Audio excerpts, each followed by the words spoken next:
Down on the corners, out in the street, Minnesota Vikings cornerback room had the most changes in the offseason, but the Vikings turned a weakness into a strength, and I think that they're going to have a fantastic cornerback room, especially behind that vaunted pass rush man.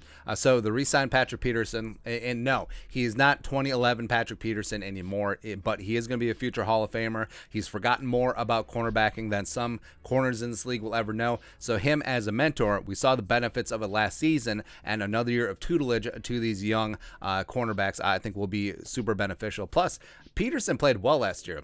Before and after his hamstring injury, I think that Zimmer respect as well as Peterson respect. They took the ego out of it, and they had Peterson play aside as opposed to trailing wide receiver ones like he's done throughout his entire career. He's not that guy anymore, so I think that he still brings significant talent to the table, even in the twilight of his career. And then you got Andrew Booth Jr.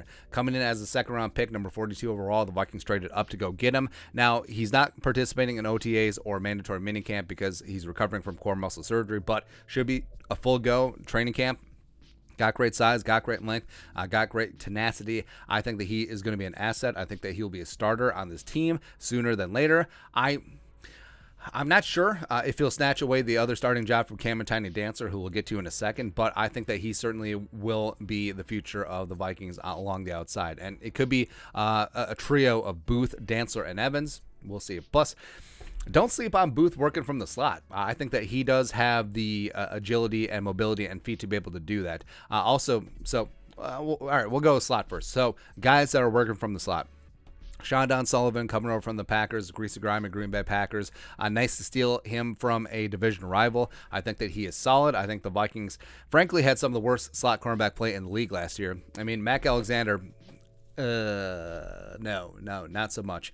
So Don coming over from the Packers makes sense. And then you got Harrison Hand, who has worked from the slot before, a former fifth-round pick out of Temple by way of Waco. I've always believed in Harrison Hand, and I think that he does have the talent, but I think that it just might be a numbers game because the Vikings are really top-heavy now with some really serious cornerback talents. Also got Nate Hairston coming over from the Broncos. Of course, familiarity with Ed Donatel could give him the upper hand as well, but we'll see.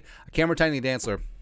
So he came in as a rookie in 2020 as a third-round pick. Played great after very rough start to his rookie season down the stretch. You could say that him and A.J. Terrell were two of the best young cornerbacks in that class. Last year, he was supplanted by Breland Johnson, etc. And he didn't mince words when he was obviously frustrated by the situation.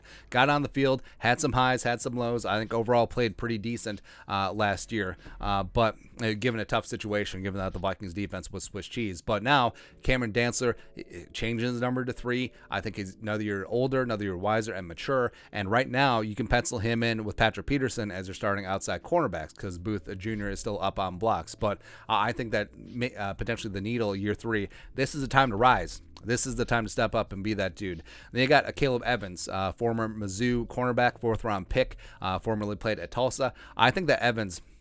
So Vikings clearly had a type in this year's draft. Both Booth and Evans are lengthy, aggressive cornerbacks. You do like to see that out there. I think Evans down the line could be part of the trio with Booth and Dancer as the Vikings starting corners. Then Harrison Hand, we mentioned. Chris Boyd, again, is one of the more entertaining players that you'll ever see. Plays a lot of heart, plays some good special teams, has made some mistakes on the field, as we've seen at times. But can he get things together? Because he was one of the players who really went to Patrick Peterson and got some good mentorship. So can Boyd get together? And like we said with Harrison Hand, we love both of them, except it's going to be tough to make the 53-man roster in terms of being a cornerback this year because there's a lot of talent out there. Also, you have Perry Nickerson and Ty Smith, two guys that have been in the Vikings last couple of seasons, both practice squad, both on the active roster. They do bring a little bit of depth, but again, it's going to be tough. Not only is it going to be tough to make this 53-man roster as a corner, it's going to be tough to make it on the practice squad, but we'll see what happens. But either way, Yeah, the Vikings cornerback room this offseason was a major question mark, but the answer to a lot of them. Bringing back Patrick Peterson, signing Sean Don, signing Nate Hairston, as well as drafting Andrew Booth Jr. and Caleb Evans. The future is bright on the corner for the Vikings. But that's it. Let's take a look at the Vikings cornerback room. Let us know your thoughts and our thoughts in the comment section below. Subscribe for daily Vikings takes. Want to support the work? Put a little something in the Venmo. But till next time, Skol, production value.